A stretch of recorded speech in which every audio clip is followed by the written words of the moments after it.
Ladies and gentlemen, welcome back to the Love Movement Podcast. I'm your host, Steve B., joined, as always, by my lovely co-host, Betty B. Hello there. Good evening, my dear. How would you? I'm good. Bearing through the cold here. So cold. There's really not, unless we just fill this place up with heaters, there's not much Yeah, I know. that we could do in here. It sucks. It's, We need a real studio. I don't know. We need a bigger house so everything can be indoors. This feels like we're outdoors. we basically are. With this temperature, we're essentially outdoors. Sucks. So that's what we're dealing with tonight as we record this episode. So bear with us, people. I know it sucks. Especially you Miami people that are listening. Today is really cold. Yeah. Really, really cold. It's Saturday night. It's late and it's cold. What's the temperature like? It's not I think it was in the 20s. Did you look at that? My phone is already a block of ice. It's 21. It's 21. Oh, shut That's pretty up. cold. My phone is a block of ice already. Well, you shouldn't have left it in the freezer. Yeah, right. Just put it in here 5 minutes. Yeah, the table's very cold too. That's why I'm keeping my arms on the chair. I'm not touching the table. Okay. We had to pull that heater out from under the table over there so we won't start a fire.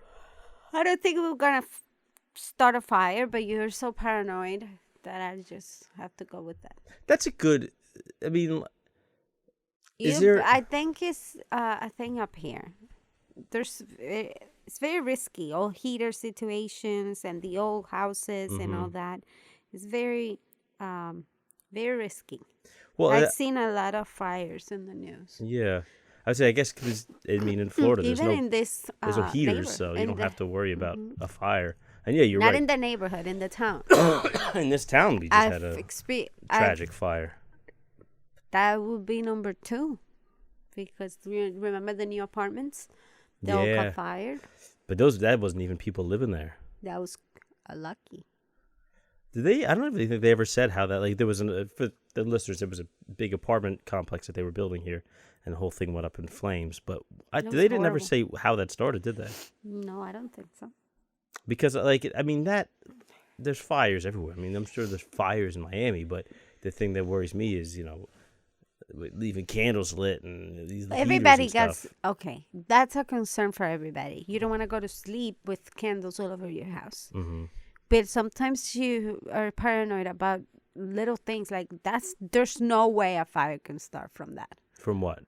I don't remember now, but I catch myself thinking. Oh, you're saying in general. He's so over the top with this fire situations. Yeah, and then you hear about, a fire burning on the house and the family's still inside. And I know. that to me. Yeah, okay. Let's get to it. Okay. Is that, do you think every relationship has, one person that's, I guess you could say paranoid about those things and one person that's not?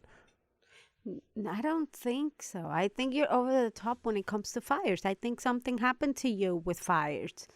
Something. I don't know. Because you're extra when it comes to fires. And my mom was I'm always talking about little things. Yeah? You have a lot of your mom in you. A lot. I worry. I definitely worry a lot. Yeah. But I don't know. Fire hurts. I don't want to go out that way. It's not like I don't care. Of course, it worries me. And you see me always checking that the stove is off, that we don't have any candles lit before going to bed. I worry about those stuff as well. Yeah. If I can remember something like that, I will tell you. But it doesn't come to mind right now. But I noticed that you worry about little things that I think to myself in the moment, like, oh my God, there's no way that could lead into fire. Like, he's being extra. You know what I mean? Mm-hmm. Yeah, I don't know. When I remember, I'll tell you. I know my mom used to make a big deal about candles. Sometimes, when I was living alone, she would ask me, "You're not leaving candles lit, are you?" But that's very dangerous. Of course. But anyways, your mom makes a big deal about everything. What do you mean, big deal? She's very emotional and very sensitive. Mm. You hear that, Mom? You have to cut that off. Oh. You have to cut that off because she's going to get mad at me. I just wanted to see if I can get a smile out of you. Jesus Christ. Okay. Anything you want to say about my dad while we're here? I love your dad. Except that he looks like Richie Aprile. Oh my God. That sounded worse. This was really bad because that was not good. Yes, you need to cut all that off. Because it looked like I just said that I like him and not your mom. That's terrible. That was not what I was going to say. For what it's worth, it didn't look like that. It looked like that, and it's not like that. Yeah, I'm not cutting that. Don't worry, they don't want to listen. You have to cut it. She went. There was a time that she was listening to every episode. She started from the beginning with your podcast. Yeah, that she gave up real quick. I know, but what if she starts with this, and then then I'm in trouble. More deepens. Well, I would think that the fact that you're concerned about how that came out, that would show that wasn't the way you intended it. I don't care what you're saying. You need to cut that off. Okay. I don't care. Let's move on. Let's move on to something with a lot lower stakes. Hello, people. How are you? Good night. Very cold night here. What? Horrible fires. Yes. Make sure you always go to bed without any candles lit. All that. Okay. On to the topic. So they're making Chismecito. Chismecito. It's Chismecito time. So they're making a show on Peacock. That's NBC's streaming service. Because I've seen it. I've heard it. Everything has to have its own streaming service now, which is great. That's not gonna bottleneck eventually. Like, not everybody is going to have every streaming service, so they're all fighting over subscribers now. But anyway, there's a show coming out on March 3rd. Mm-hmm. It's called, what's it called? Joe versus Carol. It's about Joe Exotic and Carol Baskin. So it's like the story of Tiger King. Now that I'm thinking about it, I wouldn't watch that shitty shit. You said right away, too, when you first heard this, that you were going to watch it. Because for some reason, I got confused and I thought it was going to be them. You know what I mean? Oh, really, them? Like a reality show. I gotcha. No, this actor things want to be, and this is all invented. This is invented. That's what I meant to say. It's completely made up, and it's just like not worth my time or my energy. No. And I don't like the actress. Kate McKinnon? I don't like her. I don't know why. I don't know. It rubs me the wrong way. And I don't even know why. I don't know her in person. I don't know. Her specifically? Her. I thought she was a good character actor. Like, she's good at playing like different people.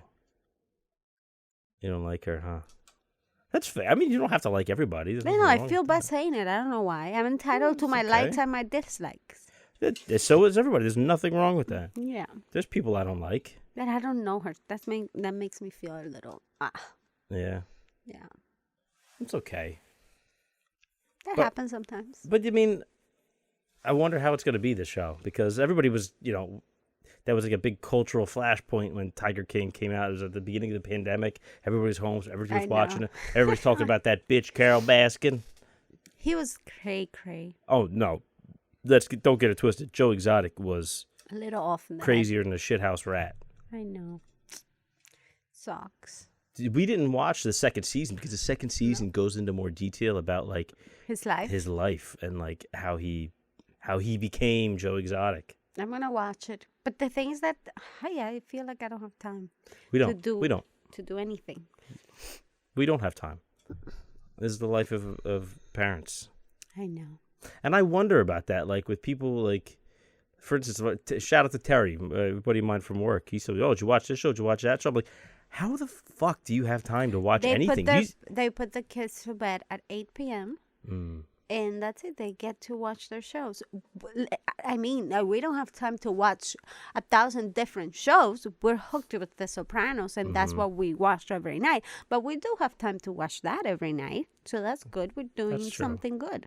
Or if not that, then like Seinfeld or something. Mm-hmm. Seinfeld is more like a family thing. We watch that with Tyler. And that's super nice. I love that. Mm-hmm. And then when he goes off to his bed, then we start watching The Sopranos. Yeah. Sometimes it's one episode. On Fridays, we get to watch a little more than one. That's true. So that's good. That's a happy day. But I like that you're watching Seinfeld now. and like that Ty's watching it with us, because to me that to me is like nostalgic, because that was like we didn't when I was a kid, we didn't watch it in the same way where like Ty lays on our bed and watches it. Like we watched it in the living room. Like That's not fun. well, In the bed is more fun. I never slept in my parents' bed. Poor you. You don't know what it is. I know. Me. You know what it is? What's that? They say that you feel the safest when you're in your parents' bed. When you're little. When you're little, of course. I'm not talking about teenagers or anything like that. But when you're little, that's your favorite place in the world. But you never experienced that, so you cannot have a comment about that. I don't. You don't know. So my comment was going to be that I didn't experience that. I thought you were going to judge or say something about it. No, my comment. Because believe me, it feels the best. It's like the best place to sleep.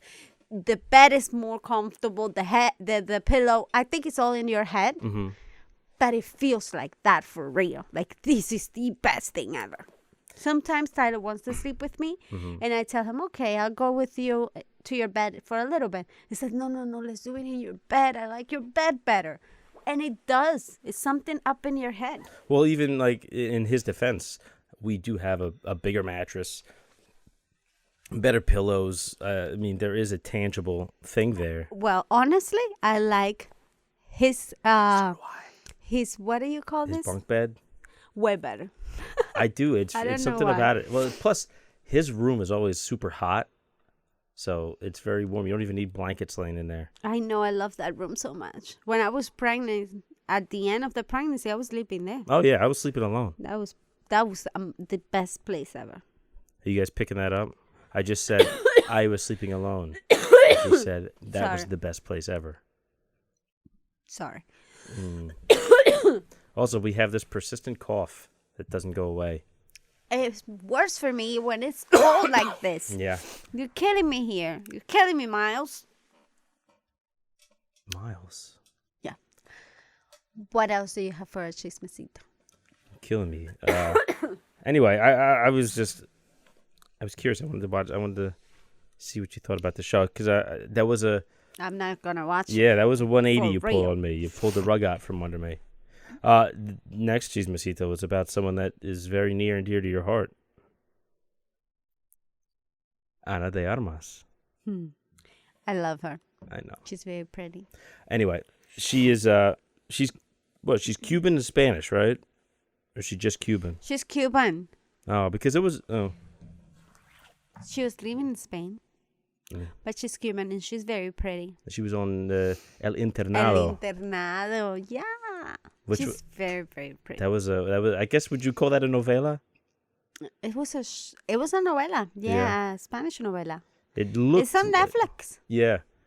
But it's long, but it's cool. There was one of those shows where it was like that El Barco that you watched. El Barco. Where it was like a show where it's like a mystery show, but then it was like everything. There was happening. Like gangsters, but then there was ghosts, and it was like every different genre all wrapped into one.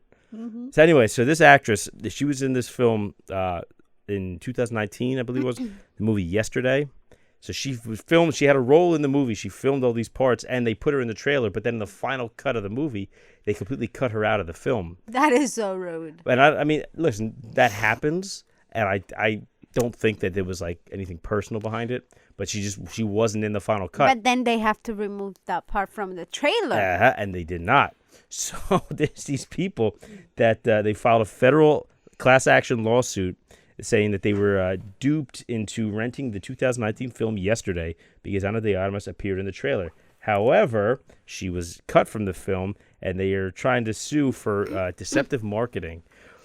That I hope they win. Because if I'm renting or buying or going to the movies because I'm thinking that because of the trailer, it's not that I'm crazy in the head, my favorite actress is going to be in the film and I'm going through all this trouble to go see it and she's not, I need to be, compensated for my disappointment and my mental health. So on principle, I think they should get they're right on principle. Dollars, like thousands, not just whatever. Okay, we'll reimburse you whatever you spend renting the movie. No, that's not gonna cut it. Then you're gonna think twice before you cut her off. I'm just kidding. But yeah, I hope they win. Yeah, I mean, I think, like I said, on principle, I think they're right.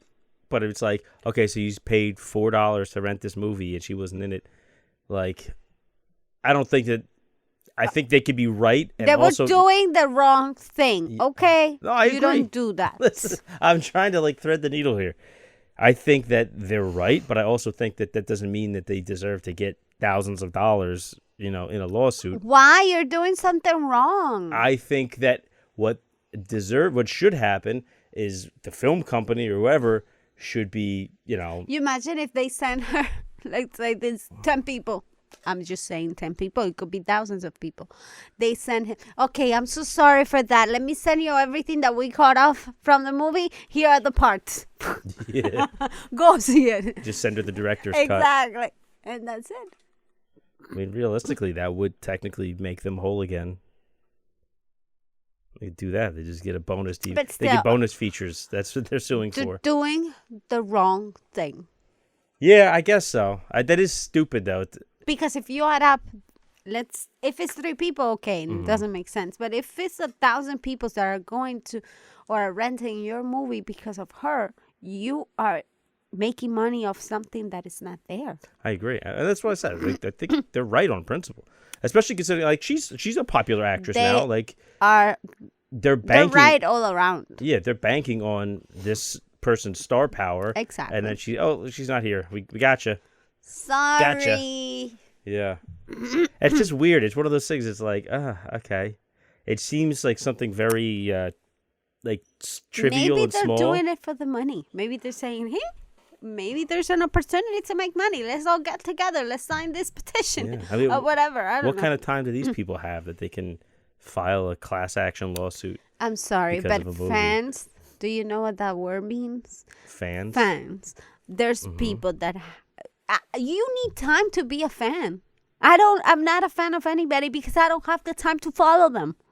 I don't have the time to really consume my life, to know everything about someone else. You know what I mean? Mm-hmm. So obviously when you're a fan, you have time in your hands. Well, what do you like? So what do you do for enjoyment then? Sopranos. So you're a fan. Sopranos and Seinfeld. I'm not a fan because I watch it whenever I get the chance. Mm-hmm. It's not like I'm watching it 24/7, and that's all I do. I do notice that there's not many things that you like. Let's watch this, or let's go. Like, as far as like things to be a fan of, like you say, let's go to a place, let's do this. As far as like music or movies or things like that, there's not many things that that I think you're a fan of. Most of the time, you put something on, you'll watch 6 seasons of Reina del Flow, and then you won't even watch half the episodes. You'll be doing a million other things, and they'll be on in the background. I know. How do you call that? ADHD or something like that? ADHD. Yep. Is that even what it is? I think I have something like that. It would be ADD. I have things to do. What can I do? I have things to do. Like, just don't do them. But I enjoy doing things with Ty. I enjoy going places. Mm-hmm. I don't like the idea of spending the weekend at home. Tyler and playing video games. I'm sorry, Tyler playing video games, and then I'm watching TV or cleaning or whatever. To me, that's losing time, precious time that I have with him. He's going to grow up and then it's going to be all about friends. You know what I mean? And I feel like I don't want to lose that time with him. So I'd rather do things with him. Take him wherever he wants to go. He wants to go to the movies. Let's go take him. He wants to go to the mall to buy a game or buy a toy. Let's go take him. I want to do things with him. I feel guilty when it's the weekend that we spend at home not doing anything with him. You know what I mean? If we stay at home and we're playing the games that he likes and things like that, and I'm doing actually things with him at home, I feel fine. But just when there are days that he wants just to play with his friends and things like that, it makes me feel sad. Because that time doesn't come back. And then, you know what they say. You have sons, but they're not really yours. When they grow up, they leave. They start their lives. So I'm not gonna get this time back. And then he's not gonna have time to spend with little old me. I want to enjoy it now while I can. I guess, as a guy, I understand completely what you're saying, but it's hard for me to put myself in your shoes. You know what I mean? Like, it's not that I don't have empathy. It's just, it's such a different perspective than what I'm used to. Because me, I'm a guy. I'm a son myself, you know? Mm-hmm. So it's hard. It's one of those things, like, it's hard to try to imagine what a mother's love is like from the giving side, from the mom's side. Because that's a thing that I feel like only a mother can understand. But you had a mother. I know, but I'm not a mother, is what I'm saying. Yeah, I know, but you felt it from your mother. Well, everybody's different, you know what I mean? I guess. Yeah. Yeah. And plus, too, like, you know, like I said, everybody's different. So your style of motherhood is different from the style that I'm used to when I was a kid. Of course. So to me, I feel like, you know, Ty should be thrilled. You do so much with him. Like, you should never feel guilty because you go above and beyond for both our sons. Thank you. So that's why I feel like it's strange to me to hear you say that, you know, you just, like, if we spend one day in the weekend just hanging out at the house, that it feels like a waste to you. The weird thing is that I do feel like that, you know? Yeah. I think it's psychological. I don't know. There's something weird. I don't know. The moment I gave birth, the moment I was holding Ty in my hands for the first time, with him was a different experience with natural birth. Mm-hmm. So I was really fast. I was in my room and I was with him. The moment he was born, he didn't sleep one night away from me. You know what I mean? Yeah. You had the option for them to take it and you can rest and all that. I said, no, leave him here. So I had him with me all the time from that moment on, period. And the first time I held him, I looked at him and I started crying. And I told my mom, look at him. He's so little, but then the next thing you know, he's getting married and leaving me. You're already preparing for the end. And he was just born. Yeah. You know what I mean? I don't know why. It's weird. But, I mean, as long as you, like, it's one thing to understand that, you know, all things come to an end. Like, he's not going to be your baby forever. I know. But at the same time, as long as you're not letting that spoil the time you have before. But that's what I want, to just take it all in and squeeze every moment I get.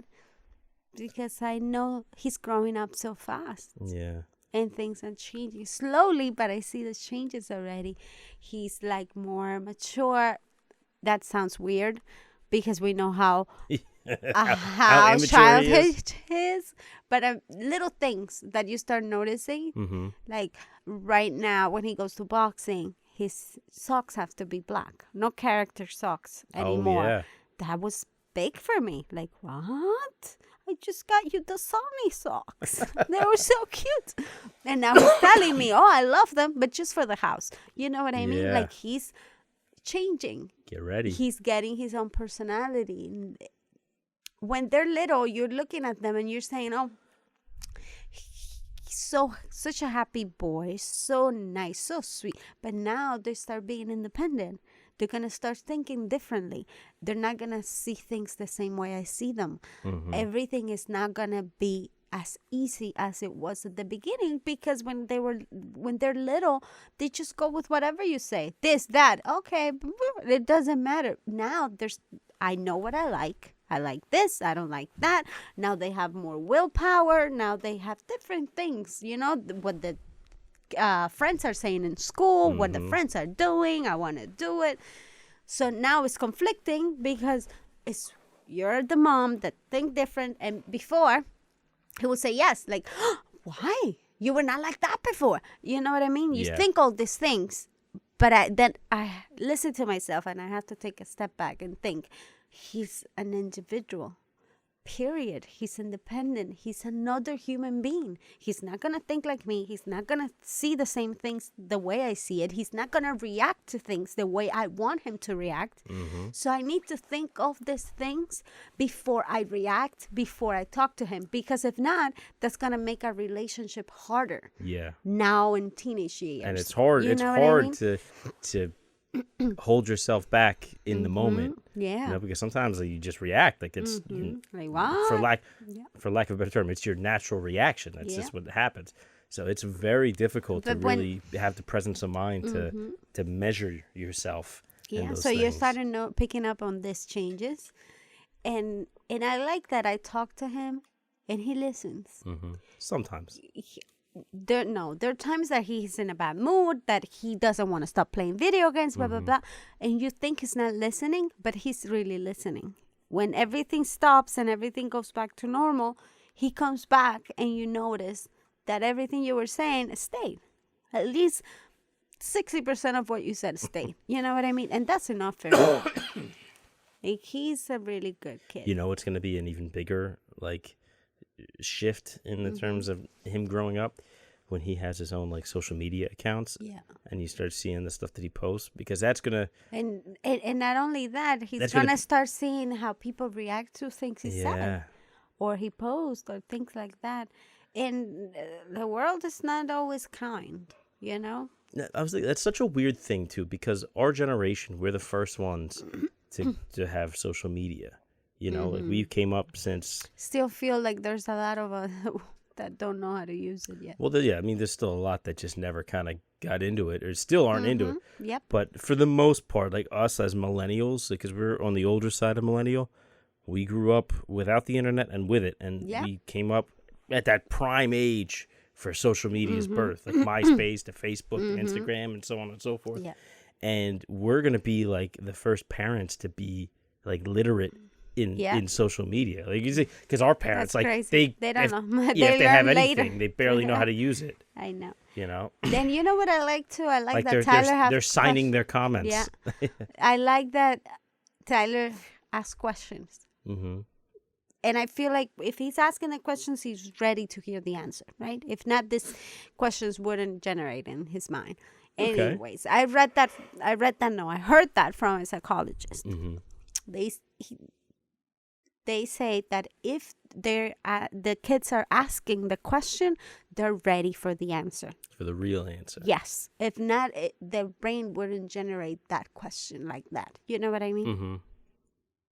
And I like that he asks questions, sometimes very smart questions, and I give him the answers, and he tells me, thank you for being honest with me. Yeah. Thank you for telling me things how they are. The first time he said that, I was like, what? You're welcome. You just reminded me that I still have to tell him that I'm not actually a veteran. Stop. So just hang on. For anybody listening, this isn't like a stolen valor thing. We were talking about holidays we have off from work, and I told him I have off for Veterans Day. He goes, are you a veteran? I'm like, yeah, I fought in the Macedonian Wars. Which... Hey, that's going to crush him. You Because think he was so proud of that. He still talks about it. And he feels so secure with you. Yeah. Yeah. You ruined that. Oh. Anyways, like really. Like he was telling me the other day we went to bed and because in bedtime we go to bed and we start talking about everything. That's the moment he finds to talk about everything on his day, right? Yeah, 100%. So he's talking about everything, and then we said our goodbyes, and he said, Mama, you know what? Do you know why I feel safe? And I'm thinking 1,000 things, but not what he said. He said, because Dad is here. Damn right. And I said, yeah.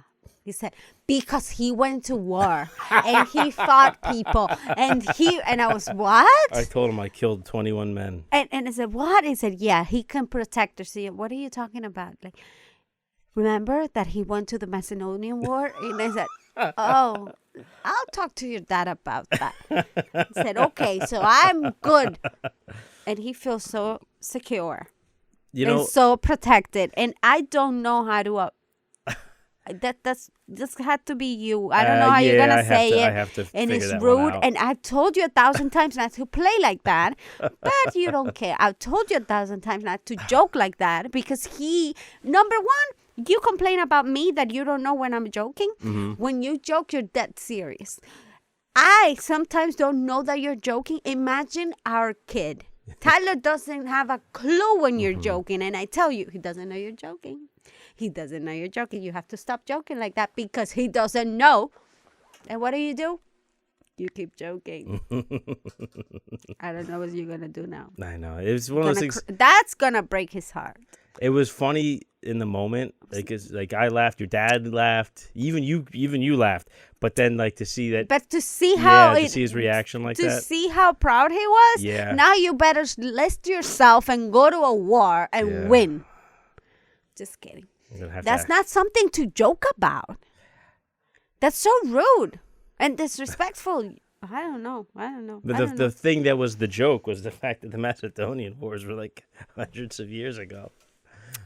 Maybe he'll figure it out when he's in high school and he learns about that in history class. Oh, Lord. Could you imagine his face?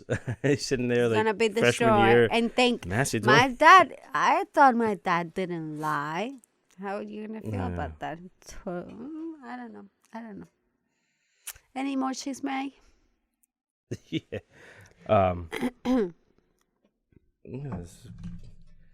Let's see. What else we got?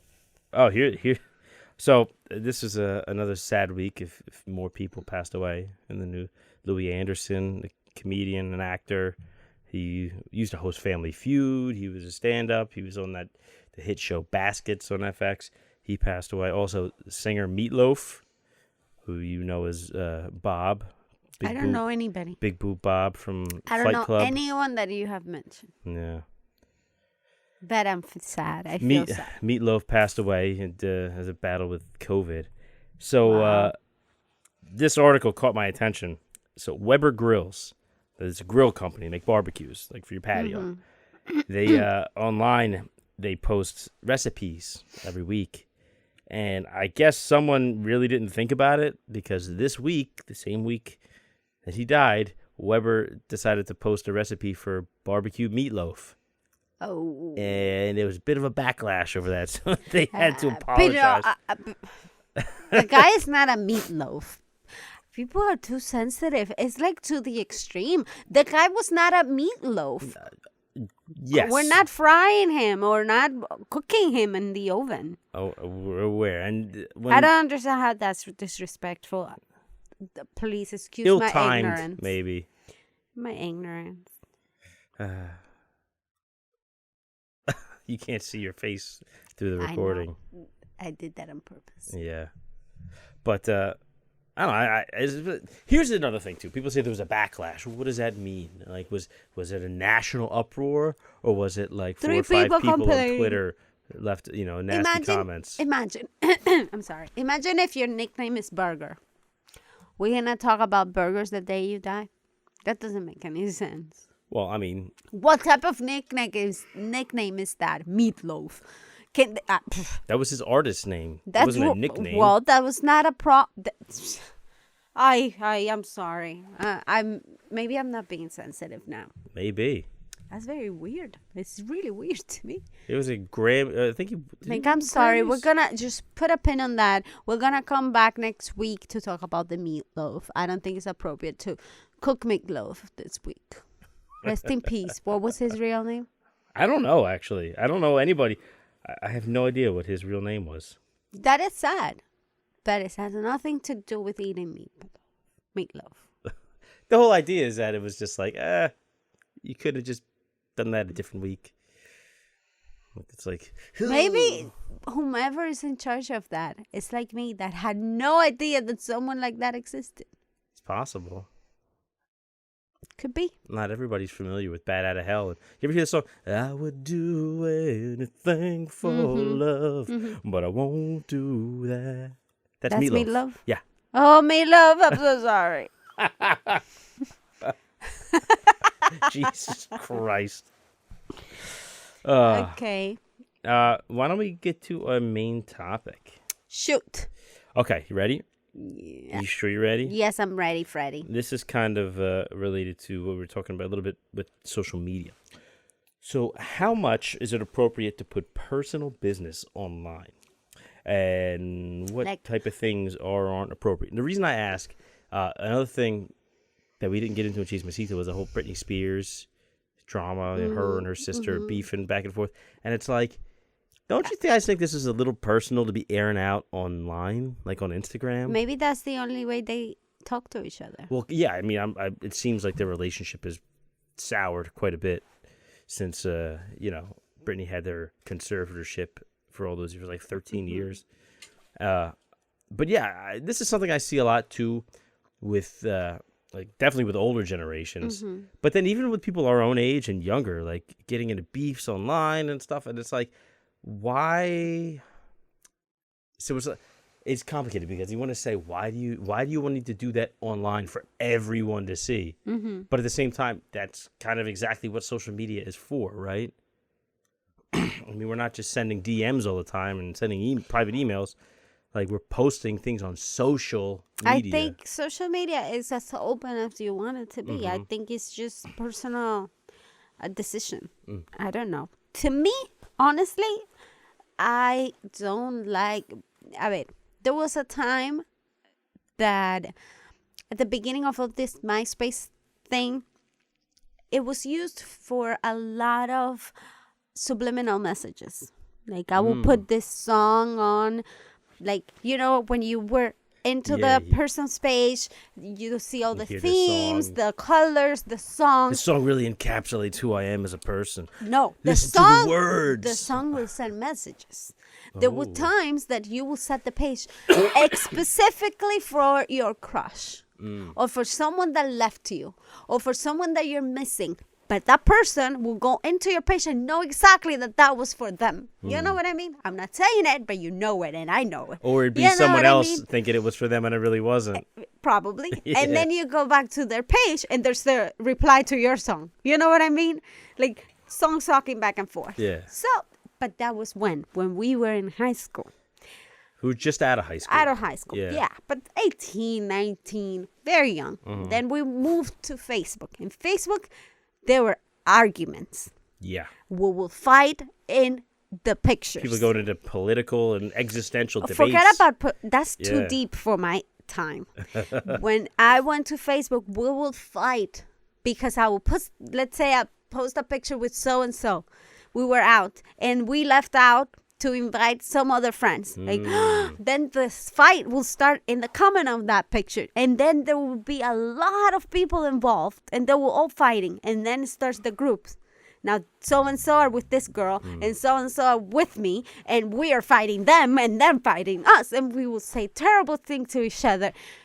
Horrible.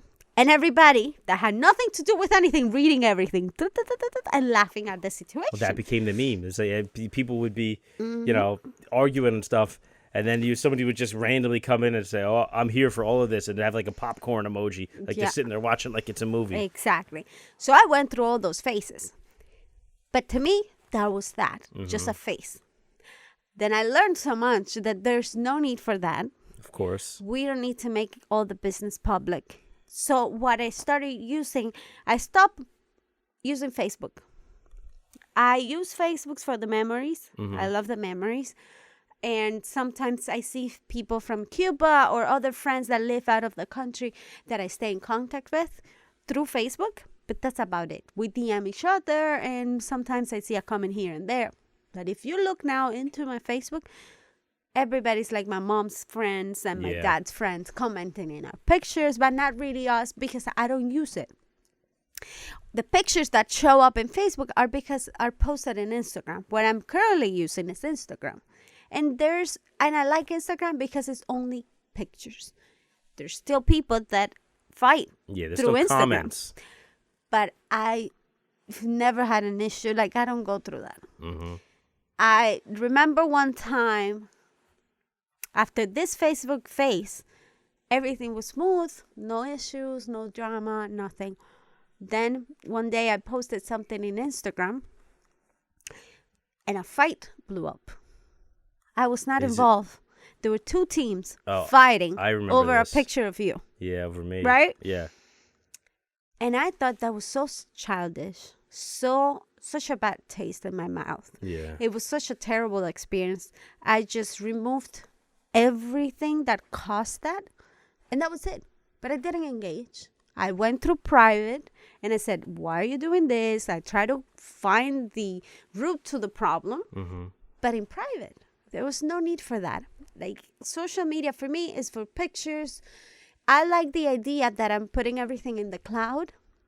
And if my phone gets damaged or whatever, I'm always going to have access to that. That's what I thought 3 years ago. And then I realized that if Facebook goes down, I'm going to lose everything. Yeah, I was just about to say that. So I need to have a better plan. Yeah. So I have an iCloud account now that is actually me saving everything there. You know what I mean? But Yeah. before that, I was thinking, like, I'm saving everything here in Instagram or in Facebook, because that way, it doesn't matter what happens to my actual device, I'm always going to have this memories. And I learned that not always I'm going to have that. So I need a backup plan, and I have it, and everything is fine. But when we were let's go back to the point. Yeah, I was going to say, like, there's... Going back to the point is, I feel like we should have a filter. I'm yeah. very open. Some people are in dire need of one. I'm very open about you being open and being real. I think if we're going to use social media, as human beings, we have a responsibility. We have a responsibility to ourselves and to our kids. What are we teaching if we're putting out there everything that we don't want for them? If we're being superficial, if we're being rude, if we're being disrespectful, if we're using bad words, if we're using bad examples, what are we setting up for our kids? What do we want for them? Shouldn't we be trying to get this social media better for them? Shouldn't we be leading with an example? Well, one of the things that I thought was really striking was that do you remember around the time when, like, MySpace and Twitter and Facebook were still just like, well, Twitter even more so, because it became, I remember, like, people our parents' age would joke, like, what do you need to post every inner thought on here for? It's like, hey, just sat down on the toilet to take a shit. I know. Like, and they used to make fun of that. And now you go on Facebook, and it's all people of their age posting their every innermost thought. Just watched Beyonce at the Super Bowl. I know. So gross. You know what I mean? And it's like, do we really need that? Like, It's such a simple rule. Yeah. If you're not able to look at that person's side and tell them, you know what, you suck, or you know what, I don't like this and this, you're not able to do that in person. Why are you gonna type it? Well, even aside from that negative stuff, I'm talking more about the things where they're posting, like, their feelings, their innermost feelings. Like, why are you giving people the power to know what's happening to you like that? Yeah. They don't care. There's a lot of people celebrating that something is going bad with you, that something is going wrong in your life. But some people just overdo it. Like, but did you ever see the people that, like, they'll start sharing all these different quotes and stuff, but then it becomes like 12 in a row, and it's like, okay, so are you like super duper depressed right now because you just shared 12 really sad quotes in a row? Maybe like, sometimes that people do that to really, they're sending an SOS message. That I think, we should pick up on that and reach out and see what's happening. Have you ever reached out to somebody in one of those situations? Because I did, and it became like, oh no, it's just stuff that I like. I was like, okay, but I just saw 12 of these in a row, and it seems like a cry for help. Well, I've never seen it from someone that I can actually text or can actually privately talk to. Yeah, I'm talking like grown men. No, I've never seen it like that. Oh. But I feel like if we have this, we basically have the world in the tip of our fingers. Definitely. Why don't we use it to do something positive? Why don't we use it to try to make people feel better, not bad? If I'm given a chance to make someone feel better, I don't want them to feel bad about themselves. I want them to feel good about themselves. You know what I mean? I want them to know, maybe I'm struggling with something in my life. Maybe if I share that, I will help people struggling, thinking, okay, if she's doing it, if she's going and she's getting her life together, things like that, I can do it too. You know what I mean? I know exactly what you mean, but I don't there's think... the opposite in there. I feel like there's a lot of people trying to make you feel bad about your life. Well, I think that's... Like, listen, this, if you don't have this and this and this, your life is shitty shit. Yeah. What are you doing? But I also You think know that what I that's mean? the positivity that doesn't come natural for most people. Like, I think there's people like you out there that are definitely trying to use it for a good thing and for positivity. I've seen it, and for I try sharing to follow happiness. those pages. But I think that there's way more people that don't even think of it like that, and just thinking of it in their own small little terms, where it's like, this is how I feel right now, and this is what I'm going to type, and there's never any, they're not looking down the road. They're only just thinking in the moment. And if you're feeling bad in the moment and you post that, then, when you have a bunch of people doing it, then it just makes the whole thing feel negative. The negativity really outweighs the positivity. And that's one of the things that makes social media toxic. I know. And I think because it's easy to be negative. Life is hard for a lot of people. I know. So it's way easier to just be sad or mad or jealous or, angry.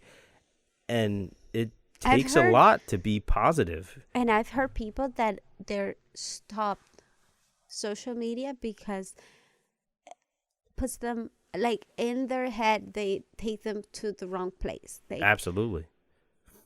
There's a lot of people that are stopping. They find inner peace when they are off social media. So they retire from the social media. They don't have Instagram. They don't have Facebook. They don't have anything to do with that because it brings the negative. It makes them feel bad about their lives. Definitely. Well, it doesn't help that the apps are designed to game your brain chemistry. They're designed to elicit the same, I think I would say dopamine responses as like a slot machine would, where they want to feed you things, every so often, even if it's nothing, even if it's not even just likes, it's just like saying, oh, someone posted. Instagram is relentless with that. And I feel like they want you to keep coming back. And that it's like it creates like a sickness almost in your brain. I don't know. I feel like we have to be real of if you're opting for sharing your life, you should be real. Because there's so much fakeness going around that we need to remind ourselves what real is. We are real. We have issues. We have struggles. There are times that we like each other. There are times that we don't like each other. Why are we going to sit here and pretend that we're the perfect couple or the perfect marriage? For what? For people that having an argument makes them, looking at us, makes them feel like this is it. We have to get a divorce because I want that. You know what I mean? No. Isn't it better to hear, okay, this is normal, this happens, and hearing this and saying, okay, I'm not bad, this is just a rough patch, and it's going to get better. And we can, let me try talking it out. Let me try doing this. Let me try. If that works for them, maybe it will work for me. You know what I mean? I know exactly what you mean, but here's the problem, is that real is not as attractive to people. People don't naturally gravitate towards that. They gravitate towards a thing that looks pretty, the shiny, bright object. You have the people that have the airbrushed pictures and the perfectly curated living room that they make all their videos from, when you don't realize that living room is actually a one-bedroom apartment that's set up to look like that. Like, people go towards the thing that is going to be the most attention-grabbing. And unfortunately, reality is not, which is why we're all on here, to get away from reality, whether we realize it or not. Like, if our reality was so attractive and so engaging, we wouldn't give a shit about Instagram. You know what I mean? Like, we would just be in the moment. But but this is what I find weird. What's that? I don't have Instagram to escape reality. I follow normal people. I follow my friends. That's the only people I follow. I like to see them there, and we interact with each other, and that's all I do in Instagram, honestly. I don't know. I don't have Twitter. I don't know how to use Twitter. Twitter's terrible. I don't use Facebook anymore. And like I said, it's just for the messenger. Sometimes I talk to family, friends. And Instagram, I look at my friend's picture. And you can, if I liked a picture, it's because I really liked it. If I'm commenting in a picture, it's because I really mean it.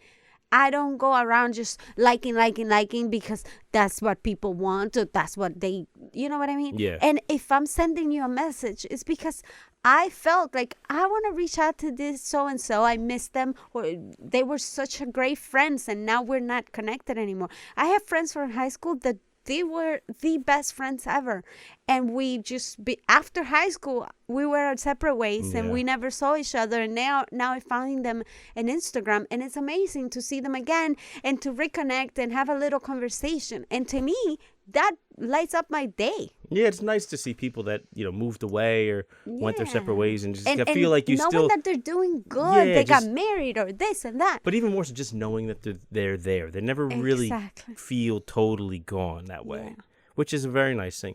But keep in mind, when I say we go on there to escape reality, like, and I don't necessarily mean it as like we all need to get away, but on a more simple level, like it kind of is, like, because whatever we're doing right now, aside from picking up the phone, like is not interesting enough. We pick up the phone because we're bored, because we don't like what's on TV. We're addicted to that, like you said. Yeah. Because sometimes I'm looking at the phone and I don't have anything else to do. And it's not like I'm finding anything entertaining there. Like I'm swiping, and I'm like, let's just put it down because there's nothing in there. How many times do you put on the TV and the TV is on a show that you might like, and you pick up your phone anyway and you're doing something else while the show is on? I'm actually being really good at that. You know that I've noticed that, I don't know if I did it consciously or unconscious. I just get home and I just drop my phone. Or I leave it in the room, or I leave it in the couch, and I don't touch it. I just put it to charge, and I don't touch it. And sometimes, you know what my cell phone reminded me? That last week, that was like 2 weeks ago, I used the phone 19 minutes the entire week. That was social media. Yeah. That's record for me.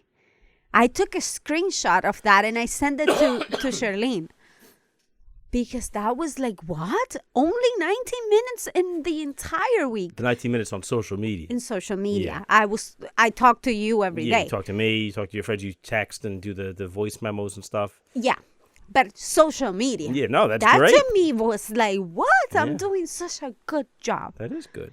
Because the more I look into social media, the less I like it. And it's tough because sometimes I see friends doing things that I don't like. Yeah. And it's like, what? Why are you doing this? Like, it doesn't go with my idea of them. And if that's not you, why are you doing it? Yeah. You know, what's the point? I know the real you. And that's an excuse to be a fake you online? Like, what's the point? I don't know. It's just, but who am I to judge? Or who am I to decide? This social media, you're going to use it for this or for that. No. I just go with what is appealing to me. Yeah, I just think that it becomes a little intoxicating for people because you start getting, responses and people are engaging with the stuff you put up there. And it makes people feel like they're like, almost like they're important, like people care about what they do. And it's the same thing with celebrity. It's the same kind of, like the psychology that goes on where you start feeling like people like you matter, like people are actually living and dying off what you do. Not necessarily living and dying, but people it matters to people's day, when in reality, like, we're just people. Like, nobody really is caring that much, or unless you're Leonardo DiCaprio or something like that, or Taylor Swift. I don't crave that. Because I'm pretty sure if we were to, I don't know, open an OnlyFans, there's taste, there's like likings for everybody. I'm not riding a Sibian on OnlyFans. That's what I'm saying. Like, I'm sure if you open an OnlyFans, you're gonna have people following you. I don't want to know who would follow me on OnlyFans. But I don't. Some sad people. I don't crave that. Maybe because I'm shy. I don't have it in me. I don't know. I get uncomfortable talking to a camera. That Clearly. has to do with my personality.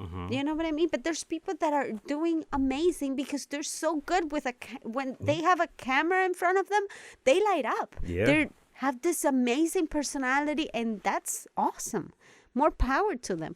But I guess it's hard for me to understand because I don't feel those things. It's funny that you say that as you're speaking on a podcast with a camera and lights on you, and you're doing totally fine. You're like a duck in water. I'm not looking that way. I know. I try to forget that there's a camera there. To me, this is me talking to you. Mm-hmm. That's it. Well. Because you do everything else. And this is me venting, and this is me talking to you and telling you everything that goes through my head, and that's all I do. Well, that's what this but is I all don't about. do this on Instagram. I couldn't do this on Instagram. I couldn't do this on TikTok. I couldn't. Yeah. All right, let's wrap it up because it's getting cold as shit out here. You're cold? Well, you're not cold? I am very cold. That's what I'm thinking of. I'm totally fine. If you haven't seen me totally vigorously, fine. He's you so haven't hot. seen me vigorously rubbing You're my thighs so this whole time. Should we tell him we're going to take next week off? Yes. Okay. What are we doing? We're going away. We're celebrating Ty's birthday. Yay, yay. So, we're going to... He doesn't know anything, so shh. Yeah, by the time this comes out... No, he's not going to know. We won't have left yet, so don't tell him anything, people. Yes, please. So, keep a secret, and we'll see you in 2 weeks. Before we get out of here, we're going to do Dame la Luz. Yeah, what do you have for us? For me, I have the show Peacemaker on HBO Max. Is it good, though? It's a comic book character, and if you guys saw the most recent Suicide Squad movie, Peacemaker was a character played by John Cena, and they gave that character his own spin-off of a show. So it's very... Is it John Cena playing it? It's him. It's some of the same people from the movie, and it's the same writers, James Gunn, the guy that wrote Guardians of the Galaxy. Oh, I like that. So it's very much... But you're watching it without me, so I don't like that. Anyway. Rude. It's a good show. It's funny. It's very raunchy. So, which, makes it a little more fun. What does that mean? Dirty. Very dirty. I like blood and stuff like that? Blood, like sex jokes, like cursing. That's why you like it? I like things that are more gritty and dirty like that. Oh, you're so dirty. You know that I used to love John Cena when he was younger? Now I don't like him that much. I like him in this role. I didn't like him, and I like him in this. Nice. I'm happy that he have an amazing career. Yeah. Like, he has done a couple of movies. He's done a bunch of movies. And people like them. It'd be great if he wasn't bending over for China. What? Remember, he had the whole big thing where he was, like, promoting one of the Fast and Furious movies recently, and he said something about the country of Tibet, and, like, the Chinese Communist Party got all bent out of shape because they don't recognize Tibet as a country, and he had to go out and apologize in Mandarin and stuff like that. Like, yeah. He apologized? Yeah. Yeah. You didn't hear about that? No. This was, like, last year, I think. Is he a communist? No, but he knows that his movies. He knows that the biggest one of the biggest growing markets for movies in the world is China. So they don't want to piss off the communist China. Yeah, communist China. So you are not allowed to watch any of his things anymore. Tell it to your dad. How many times your dad watched The Marine? Oh my God, he doesn't know. He's gonna stop right now. I tell him that. I don't have to tell him to stop. He will stop on his own. Really? Yeah. You need to stop. We're not sponsoring cowards. Anyway, what do you have for Dame la Luz? I don't have anything for Dame la Luz because I don't go out, okay? Yeah. I need to go out of this snow bubble, my snow globe. What about your favorite bakery? Which one is my favorite bakery? On the Upper West Side. Which one? The one we just sent Lexi a gift from. Oh, what's the name of that place? Levain? It's so delicious. But describe it. I'm going to get the address. What's the cookie that you like the most? Oatmeal raisin. It's so delicious. But I also had there a butter and jelly baguette. No? Yes. It was so good. They make everything there fresh. They're super nice. It's very small place, but the goodies are goodies. Yeah. really delicious. It's a small little place. It's like you have to go down the steps to get to it. It's on the Upper West Side. It's not that far from Lincoln Center, if you guys are familiar with the city. But I think that place is very famous. We just got late to it. It's not new, but they have a few locations too. Yeah, all over the city. It's 167 West 74th Street, New York. Mm-hmm. Definitely check it out. The cookies are great. Like, it was just... They're really good. The baguette was delicious. And it's not like a huge menu either. No, but they do different things different weeks. Yeah, I've noticed that they have different pastries different weeks. Yeah. I sent your sister something different this week when I sent... My kid's sister's recovering from a small surgery. So I sent her... My lovely wife decided to take it upon herself. We did it together. And you included me in it. You did all the legwork. Stop it. We did it together in the way that we do the podcast together, where we both do it in the moment, but she did all the hard work. And I sent her a pastry that it was, I think, butter and cinnamon, something like that. Yeah. It looked really delicious. I'm hoping it was good.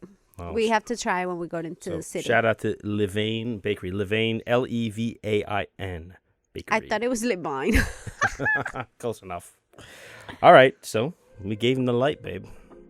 Good job. Good job, babe. Good job. You see you had one. Okay. Then that's all, folks. That's it. We'll see you 2 weeks. Don't forget it, all right? Okay, I don't love you today. I know. Okay. I love you, baby. You have to say it back now. You cannot end it like that. I love you with all of my heart. You mean it? I mean it. Okay, thank you. Do you mean it, though? No. I'm just kidding. There you go. I'm just kidding. This is bullshit. I mean I'm being shit on from a great height right now. I love you, baby. I love you more, baby. We love you guys, too. We'll see you in 2 weeks. Bye-bye. Peace.